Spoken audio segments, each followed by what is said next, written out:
We saw the Atagi co-chair in Trudy's report there saying he was shocked and surprised at the way his and the body's advice was interpreted and delivered by the government.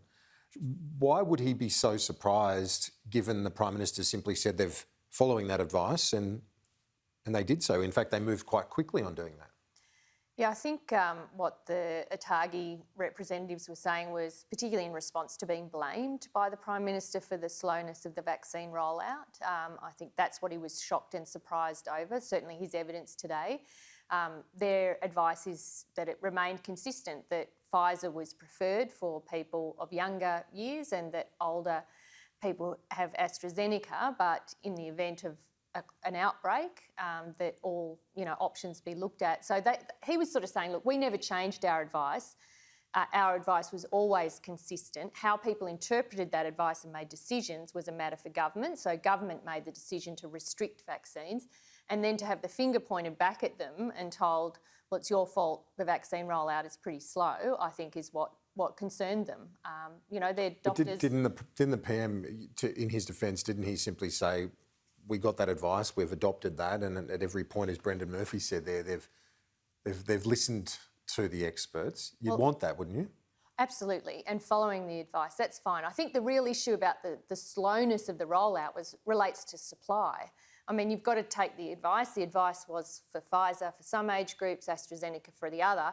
That led to the problem that they hadn't bought enough Pfizer. Now, that's not Atagi's fault. That was about the government and all their deals. And so for the Prime Minister to then turn around and finger Atagi and say, well, it's all your fault that we've got such low rates of vaccinations, I think is deeply concerning. Was there a concession from Brendan Murphy, the head of the Health Department, that it was the lack of acquisition that was part of the problem? He certainly acknowledged supply, and he also went on to say that, he had told Atagi they still had his support. So I think there was obviously some repair work done in the background to people after that attack by the Prime Minister, which, on experts and essentially volunteers providing advice to keep us safe was, unwarranted at a minimum. What's the latest in terms of the hospital planning when it comes to the outbreaks we're seeing at the moment? Well, I think the concerning thing today was none of that's finalised. So we're sort of careering towards the opening up of 70% rate, which is great. I mean, it's all excellent that we're all getting vaccinated. But when we open up, there's an acknowledgement there will be more cases, both in the community and more cases in hospital. And we didn't get any answers today about the hospital, how ready it is, how many beds they have, what the surge capacity is, what they're doing around workforce. We're nearly 2 years in. There was nothing in terms of what the ICU capacities are. There's nothing finalised. Where we're at? Nothing finalised. So it's all still before National Cabinet. States and territories have to come together. But that's the point. I mean, how could we sign off on a national plan to open up and not understand what that means for the hospital? Because the reason we're all in lockdown and living under these tight arrangements, really harsh arrangements for some, is to protect our health system, right? That's the end point. And to not know how it's going to cope under as we unlock. But that was central to that concern about the secrecy out of National Cabinet as well. Yeah. Yeah, they won't So when will that be provided?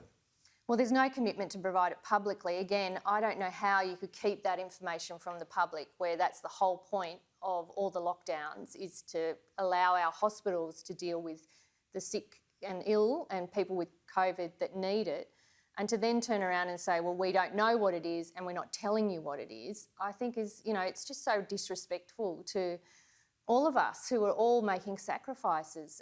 So we'll see. I mean, it goes to National Cabinet. The government views National Cabinet as a secret place that nobody can ever find anything out of. But I think at a minimum, those papers should be released. We should know how many beds, what the availability is, where the workforce is coming from. I mean, that's, at a minimum. And did you want that to be provided prior to the opening commencing? It should be. Exactly. It should be, because if we start opening and people start getting sick, there'll be a lot of people in the community who get sick. We should know what our hospital capacity is. Well, we already know that Sydney hospitals, particularly those in Western Sydney, have gone through periods of intense strain. What's the latest advice on that? Absolutely. So there's many Sydney hospitals that are having ramping of ambulances, transfers, people sick who are, sick from Western Sydney ending up on the other side because that's where the availability of beds are. And that's not a problem in itself as long as it's managed. But It's almost inevitable, isn't it, when you see a there's going to surge be of this pressure. thing? Exactly. But I think the point is, if we have this national plan that everyone's signed up to open up but not understand what the hospital system's capability is or not have that finalised, seems to me to be around the wrong way. You should, before you signed off the national plan, you should understand that, because that's the critical piece of information. And it's clear they don't have it, it's not finalised, and to this point it's not going to be released. On the booster jabs, there are some people coming into that period where some experts say they need boosters. There's a bit of an argument about this, though, as to whether everyone will need boosters. What's the latest on that? Obviously, they've got enough supply with 60 million Pfizer alone already on order for next year. Yes, so the supply, if we get it all in the time that we're meant to, it looks okay. Look, we were told today it's in front of ATAGI. They're looking at what's happening around the world, but for some people, particularly those who are immunocompromised, who were vaccinated early, so February, March, April, they will be coming up to the point where other countries around the world are starting to give boosters. Again, there seems no urgency about this from the government. It's always like we're 3 months behind or 6 months behind.